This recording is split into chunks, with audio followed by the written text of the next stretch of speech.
அனைவருக்கும் வணக்கம். இது Sarathi law studies. Indian constitutional லால மிக முக்கியமான டாபிக் தான் இந்த Shankari Prasad versus union of India.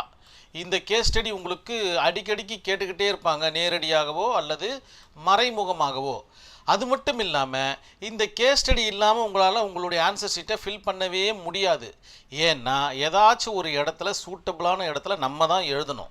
அது எந்த மாதிரியான இடம் அப்படின்றத நம்ம பார்க்கலாம். ஃபஸ்ட்டு ஃபண்டமெண்டல் ரைட்ஸ் கேட்டாங்கன்னா சங்கரி பிரசாத் எழுதலாம். ரைட்ஸ் ஆஃப் ப்ராப்பர்ட்டி கேட்டாங்கன்னா எழுதலாம். ஆர்டிகல் 31 கேட்டால் எழுதலாம். ஆர்டிகல் 19 சப்கிளாஸ் 1 சப்கிளாஸ் எஃப் கேட்டால் எழுதலாம். ஃபஸ்ட்டு கான்ஸ்டியூஷனல் அமெண்ட்மெண்ட் கேட்டால் எழுதலாம். 9th ஷெட்யூல்டு கேட்டால் எழுதலாம். ஆர்டிகல் 368 கேட்டால் எழுதலாம். Article 31 subclause A and subclause B இதெல்லாம் கேட்டால் நம்ம எழுதக்கூடிய மிக அற்புதமான இந்த கேஸ் ஸ்டடி தான் Shankari Prasad versus union of India. இத்தனை டாப்பிக்கில் கவர் ஆகி வர்றதுனால கண்டிப்பாக உங்களுடைய கொஸ்டின் பேப்பரில் ஏதாச்சும் ஒரு இடத்துல நீங்கள் எழுதி தான் ஆகணும் உங்களுடைய ஆன்சர் ஷீட்டில். இதற்கு முன்னாடி நம்ம மொத்தம் 4 வழக்குகளை பார்த்தோம். ஃபஸ்ட்டு ஒன்று ரீபெருபாரி யூனியன் பார்த்தோமா, செகண்ட் ஒன்று கேசவனந்த பாரதி பார்த்தோமா, தேர்ட் ஒன் பார்த்தீங்கன்னா கோலக்நாத் பார்த்தோமா, ஃபோர்த் ஒன்று இந்த சங்கரி பிரசாத் பார்க்குறோம். ஸோ இந்த 4மே பார்த்தீங்கன்னா நிலம் சம்பந்தப்பட்ட வழக்குகள். இதில் ஒன்றே ஒன்று பார்த்தீங்கன்னா வேறுபட்டது. இந்த 2, 3, 4 பார்த்தீங்கன்னா இந்தியாவிற்கும் இந்திய குடிமகன்களுக்கும் நடந்த ஒரு விஷயம். இது பார்த்தீங்கன்னா 2 நாட்டுகளுக்குள்ளே நடந்த விஷயம். இதில் பார்த்தீங்கன்னா சுப்ரீம் கோர்ட்டில் அறிவுரையை கேட்டு ஒரு அமெண்ட்மெண்ட்டை கொண்டு வந்து அவர்களுக்கு உண்டான தீர்வு வழியை பார்த்துக்கிறாங்க. ரீபெருபாரியில், கேசவனந்த பாரதியில் அண்டு கோலக்நாத்தில், சங்கரி பிரசாத்தில் பார்த்தீங்கன்னா முழுக்க நிலம் சம்பந்தப்பட்ட வழக்குகள், ஜமீன்தார் முறை, அதுக்கப்புறம் நில சீர்திருத்த சட்டம், இந்த மாதிரியான பிரச்சனைகளை கையாளக்கூடிய வழக்குகளாக பார்க்கப்படுகிறது. ஸோ எந்த இடத்துல சூட்டபுளாக இருக்கும்ன்றதை நம்ம தான் அனலைஸ் பண்ணி இந்த 3 கேஸ் ஸ்டடியும் நீங்கள் எழுதுறதுக்கு உண்டான வாய்ப்புகள் இருக்குது. 3மே அற்புதமான கேஸ் ஸ்டடிகள், உங்களுக்கு புரியும்னு நினைக்கிறேன். கேசவனந்த பாரதி பேசிக் ஸ்ட்ரக்சர் பற்றி பேசும். கோலக்நாத் பார்த்திங்கன்னா ரைட் டு ப்ராப்பர்ட்டியை பற்றி பேசும். சங்கரி பிரசாத்தும் கிட்டத்தட்ட ரைட் டு ப்ராப்பர்ட்டி. ஆனால் இதில் என்ன கூட வந்துடுதுன்னு பார்த்தீங்கன்னா 9th ஷெட்யூல்டு வந்துடுது. அதனால் இதுதான் முதல்ல நடந்த வழக்கு. 1951 நடக்குது. அதாவது இந்தியன் கான்ஸ்டியூஷன் தோற்றுவிக்கப்பட்ட அடுத்த மறுகணமே பார்த்திங்கன்னா ஃபஸ்ட்டு கான்ஸ்டியூஷன் அமெண்ட்மெண்ட் கொண்டு வராங்க. அந்த கான்ஸ்டியூஷன் அமெண்ட்மெண்ட்டில் 9th ஷெட்யூல்டை இம்ப்ளிமெண்ட் பண்ணி ஒரு சில வேலைகளை இந்திய அரசாங்கம் பார்க்குது. அதை பற்றி பார்ப்பது தான் இந்த Shankari Prasad versus union of India. தெளிவாக நோட்ஸ் எடுத்துக்குங்க. இந்தியன் கான்ஸ்டியூஷனை பொறுத்த வரைக்கும் கதை அடிக்கக்கூடாது. It's a mathematical concept. அது மட்டுமல்ல, எந்த லா சப்ஜெக்ட்லேயுமே பார்த்தீங்கன்னா கதை அடிக்கக்கூடாது. ஆனால் எல்லாமே கதை ஓரியன்டாக வரும்ன்றதுனால நம்மளுக்கு மிக எளிமையாக எழுதக்கூடிய வகையில் தான் இருக்கும். எல்லாமே ஸ்டோரி தான். சங்கரி பிரசாத்தும் ஸ்டோரி தான், கேசவனந்த பாரதியும் ஸ்டோரி தான், கோலக்நாத்தும் ஸ்டோரி தான், ரீபெருபாரியும் ஸ்டோரி தான். எல்லாம் ஹிஸ்டாரிக்கல் பேஸ்டு ஸ்டோரிஸ். அதனால் தெளிவாக பாயிண்ட்டோடு உங்களுடைய கதையை நீங்கள் சுருக்கமாக எழுதுறதுக்கு ட்ரை பண்ணுங்கள். ஸோ கதை அடிக்கக்கூடாதுன்னு சொல்லலை, தெளிவான வார்த்தைகளோடு இருக்கிற மாதிரி பார்த்துக்குங்க. ஃபஸ்ட்டு ஒவ்வொரு ஆர்டிக்கலாக பார்த்துடலாம். ஆர்டிக்கல் 19 சப்கிளாஸ் 1 சப்கிளாஸ் எஃப் என்ன சொல்லுதுன்னா, இந்த எஃப்ஐ நீங்கள் ஃபெயில் அப்படின்ற மாதிரி ஞாபகம் வச்சிங்க. அப்போ தான் உங்களுக்கு ஈஸியாக புரிய வரும். FAIL, ஏன்னா இப்போ அது இல்லை, அது ஓகேங்களா. அதனால் அது ஃபெயில் அப்படின்ற மாதிரி ஞாபகம் வச்சுக்கிட்டிங்கன்னா நமக்கு மிக எளிமையாக எஃப்ன்றதை நீங்கள் போட்டுக்கலாம். நீங்கள் இதில் கிட்டத்தட்ட ஏலேருந்து GH வரைக்கும் இருக்குன்னு நினைக்கிறேன். அதில் எஃப்பை பற்றி பார்த்துட்ருக்கோம். நம்ம என்ன சொல்லுதுன்னா, ரைட்ஸ் டு ப்ராப்பர்ட்டி அப்படின்ற மாதிரி சொல்லுது. இந்தியாவில் எங்கு வேண்டுமானாலும் இந்திய குடிமகன்கள் நிலம் வாங்கலாம், அதை சொந்தமாக வைத்திருக்கலாம். யார் சொல்கிறது? ஆர்டிக்கல் 19 சப்கிளாஸ் 1 சப்கிளாஸ் எஃப் மிக தெளிவாக சொல்லுது, with the help of Indian constitution.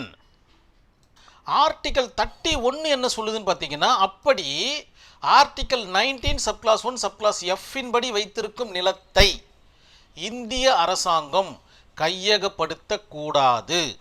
அப்படி கையகப்படுத்தினால் அதற்கு உரிமை தொகையை கொடுக்க வேண்டும் அப்படின்னு சொல்கிறது தான் இந்த ஆர்டிக்கல் 31. ஆர்டிக்கல் 13 என்ன சொல்லுது? இங்கே 31, இங்கே 13, இந்த 1 தான் நீங்கள் மாற்றி போட போகிறீங்க. இப்படி தான் நீங்கள் ஞாபகம் வச்சுக்கணும், ரைட்டா? ஆர்டிக்கல் 13 என்ன சொல்ல வராங்க அப்படின்னு பார்த்தீங்கன்னா, ஃபண்டமெண்டல் ரைட்ஸை பற்றி சொல்லுது. ஃபண்டமெண்டல் ரைட்ஸ்னால் இந்திய குடிமகன்களின் அடிப்படை உரிமைகள். ஸோ இந்த அடிப்படை உரிமையில் இந்த ரைட் டு ப்ராப்பர்ட்டி இருக்கிறதுனால இவர் உள்ள என்ட்ரி ஆகிறாரு. ஸோ இதை பற்றிய டிஸ்கஸும் நம்ம பண்ண வேண்டியது இருக்குது. இதில் ஒரு 4-5 பாயிண்ட்டை நீங்கள் எழுத வேண்டியது இருக்கும். அதன் பிறகு பார்த்தீங்கன்னா ஆர்டிகல் 368 இந்திய பாராளுமன்றத்திற்குண்டான உச்சபட்ச உரிமைகள் அப்படின்ற மாதிரி கான்செப்ட். பவர்ஸ் அப்படி சொல்கிற மாதிரி நினச்சிக்கலாம் நம்ம. பார்லிமெண்ட்ரி பவர்ஸ், இந்த பவர்ஸை யூஸ் பண்ணி என்ன பண்ணலாம் அப்படின்னு பார்த்தீங்கன்னா இந்தியன் கான்ஸ்டியூஷனை அமெண்ட்மெண்ட் படுத்தலாம் அப்படின்ற மாதிரி ஒரு நிலைப்பாடு இருக்குது. 1951 அந்த மாதிரியான கான்செப்ட் கொண்ட கேஸ் ஸ்டடி தான் Shankari Prasad with Union of India. என்ன பண்ணுறாங்க, with the help of 368 of article first கான்ஸ்டியூஷனை அமெண்ட்மெண்ட் பண்ணுறாங்க. என்ன ஆகுது அப்படின்னு பார்த்தீங்கன்னா ஜமீன்தாரி முறை கொண்டு வராங்க. உங்களுக்கு தெரிஞ்ச விஷயம்தான் இது. அதிகப்படியாக இருக்கும் நிலங்களை கையகப்படுத்தி நிலமற்ற ஏழை விவசாயிகளுக்கு கொடுப்பது தான் இந்த ஜமீன்தாரி சிஸ்டம். அதாவது லேண்ட் சீலிங் ஆக்ட்னு சொல்லுவாங்க.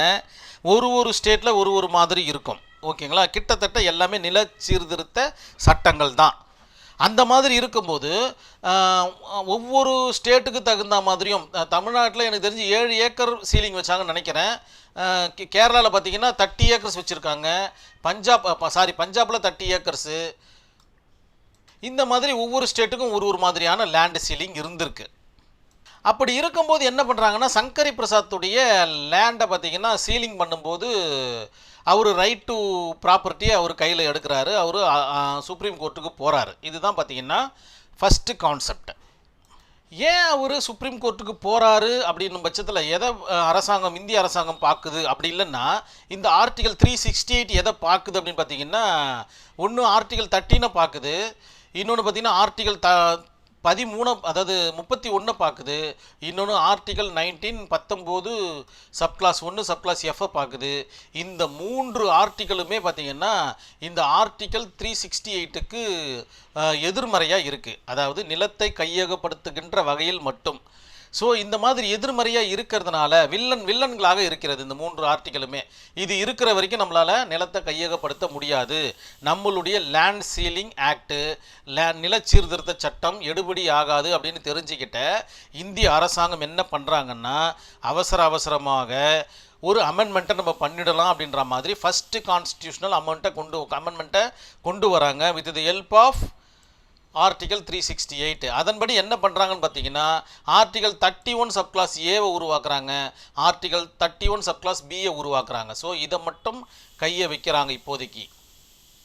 ஆர்டிகல் 31 சப்கிளாஸ் ஏ என்ன சொல்லுதுன்னா நிலத்தை நாங்கள் கையகப்படுத்திக்கலாம், ஆனால் எந்தவித உரிமை தொகையும் வழங்க வேண்டிய அவசியம் எங்களுக்கு இல்லை அப்படின்னு யார் சொல்கிறது? ஆர்டிகல் 368 சொல்லுது. அதே மாதிரி ஆர்டிகல் 31 சப்கிளாஸ் பி என்ன சொல்லுதுன்னு பார்த்தீங்கன்னா அப்படி நிலத்தை கையகப்படுத்தினால் அரசாங்கத்திற்கு தேவையான நிலத்தை கையகப்படுத்தினால் கையகப்படுத்தப்பட்ட நபர் நீதிமன்றத்தை நாட முடியாது, நீதிமன்றத்தில் எந்த விதமான ரெமிடிஸும் அவர் கேட்க முடியாது அப்படின்ற மாதிரி மிகப்பெரிய 2 அமெண்ட்மெண்ட்டை ஃபஸ்ட்டு கான்ஸ்டியூஷனில் கொண்டு வந்ததோடு மட்டும் இல்லாமல் என்ன பண்ணுறாங்க கிளவராக ஒரு 9th ஷெட்யூல்டை ஒன்று உருவாக்குறாங்க. இதற்கு முன்னாடி வரைக்கும் 8 ஷெட்யூல்டு தான் இருந்துச்சு இந்தியன் கான்ஸ்டியூஷனில். ஃபஸ்ட்டு கான்ஸ்டியூஷன் அமெண்ட்மெண்ட்டில் 9th ஷெட்யூல்டை கொண்டு வந்து சுப்ரீம் கோர்ட்டுக்கு இந்த மாதிரியான வழக்குகள் வரும் பட்சத்தில் அதனை விசாரிக்கக்கூடிய பவர் இல்லை அப்படின்ற மாதிரி சொல்லிடுறாங்க. ஸோ சுப்ரீம் கோர்ட்டுக்கே பவர் இல்லை அப்படின்னு சொன்ன ஒரு கேஸ் ஸ்டடி தான் Shankari Prasad versus union of India. எவ்வளோ பாருங்கள், எப்படிலாம் நீங்கள் எக்ஸாம் ஹாலில் எழுதணும் பாருங்கள், எப்படிலாம் நீங்கள் ஒர்க் அவுட் பண்ணணும் பாருங்கள். இந்த வார்த்தைகள்லாம் இல்லாமல் நீங்கள் வெளில வந்துட முடியுமா? இந்த வார்த்தைகளெல்லாம் மனசில் நினச்சிக்கிட்டு தான் நீங்கள் எக்ஸாம் ஹாலுக்குள்ளவே போகணும். ஏதாச்சும் ஒரு ஆப்ஜெக்டை மனசில் வச்சுக்கிங்க, இந்த ஆப்ஜெக்டை பார்த்தா எனக்கு இதெல்லாம் ஞாபகம் வரும் அப்படின்ற மாதிரி. ஏன்னா நீங்கள் முழுக்க ஆர்டிக்கலை மையப்படுத்தி படிக்கிறதுனால அடிக்கடிக்கு மறக்கக்கூடிய கான்செப்ட் இருக்கிறதுனால ஏதாச்சும் ஒரு ஆப்ஜெக்ட், பேனாவை பார்த்தா ஆர்டிகல் 368 நினச்சிக்கங்க, பென்சிலை பார்த்தா ஆர்டிகல் 31A நினச்சிக்கங்க. ஸோ இந்த மாதிரி உங்களுடைய நினைவு திறனை நீங்கள் வெவ்வேறு விதமாக செலுத்தினா மட்டும்தான் இந்த மாதிரியான எக்ஸாமை மிக நேர்த்தியாக எழுத முடியும் அப்படின்ற மாதிரி புரிஞ்சுக்கிங்க. ஸோ இந்த மாதிரியான ஒரு கான்செப்டின் பிரகாரம் என்ன ஆகுதுன்னு பார்த்தீங்கன்னா சங்கரி பிரசாத் சுப்ரீம் கோர்ட்டுக்கு போகிறாரு. சுப்ரீம் கோர்ட்டுக்கு போன உடனே என்ன பண்ணுறாங்க, இந்த இடத்துல 9th ஷெட்யூல்டு இருக்கா, அதே மாதிரி இந்த 2 ஆக்ட் இருக்கா, அந்த 9th ஷெட்யூல்டுன்னு சொன்னாவே இதெல்லாம் ஒன்று சேர்ந்த மாதிரி தான் அர்த்தம். அதனால் இதெல்லாம் நான் தனியாக சொல்ல வேண்டிய அவசியம் கிடையாது. ஏன்னா உங்களுக்கு புரிஞ்சிட்ருக்கோம் இப்போதைக்கு. ஸோ 9th ஷெட்யூலில் என்னெல்லாம் இருக்குதோ அந்த மாதிரியான ஒரு தீர்ப்பை கொடுக்குது. அது மட்டும் இல்லாமல் மிக முக்கியமான ஒரு கான்செப்டாக என்ன சொல்கிறாங்க அப்படின்னு பார்த்தீங்கன்னா, ஆர்டிகல் 13 கூட நீங்கள் அமெண்ட்மெண்ட் பண்ணிக்கலாம் அப்படின்ற மாதிரியான ஒரு ஜட்ஜ்மெண்ட்டை ஆனரபிள் சுப்ரீம் கோர்ட் கொடுக்குது 1951. ஸோ ஃபண்டமெண்டல் ரைட்ஸு கேட்கும்போது இந்த வழக்கை எழுதாமல் இருக்க முடியாது, இந்த ஸ்டோரிஸ் உங்களால் ஃப்ரேம் பண்ணாமல் இருக்க முடியாது. கண்டிப்பாக இந்த வீடியோ உங்களுக்கு புரிஞ்சிருக்கும்னு நினைக்கிறேன். நம்மளுடைய சாரதி லா ஸ்டடீஸில் ஒரு வாட்ஸ்அப் குரூப் ஒன்று ரன் ஆகிட்டு இருக்கு. எதற்காக அப்படின்னு பார்த்தீங்கன்னா, நேரடி பயிற்சி வகுப்புகள் தேவைப்படும் பட்சத்தில், யாருக்குன்னா ஒரு சப்ஜெக்ட் தேவை அப்படின்ற பட்சத்தில் நீங்கள் இந்த குரூப்பில் இருக்கும்போது மிக எளிமையாக அணுகலாம். அது மட்டும் இல்லாமல் நிறைய ப்ராக்டிக்கல் கான்செப்டும் இருக்குது. அது குரூப்பில் தான் பார்த்தீங்கன்னா சொல்லப்படும். அதனால் குரூப்பில் நீங்கள் இணைவீங்க அப்படின்ற மாதிரி நம்புகிறேன் நான். என்னுடைய வாட்ஸ்அப் நம்பருக்கு உங்களுடைய பெயர் மற்றும் ஊருடன் எனக்கு வாட்ஸ்அப் பண்ணிங்கன்னா உங்களை குழுவில் இணைச்சிட்றேன். கண்டிப்பாக இணைவீங்க என்ற நம்பிக்கையில் இந்த வீடியோவை நான் கம்ப்ளீட் பண்ணிக்கிறேன். நன்றி, வணக்கம்.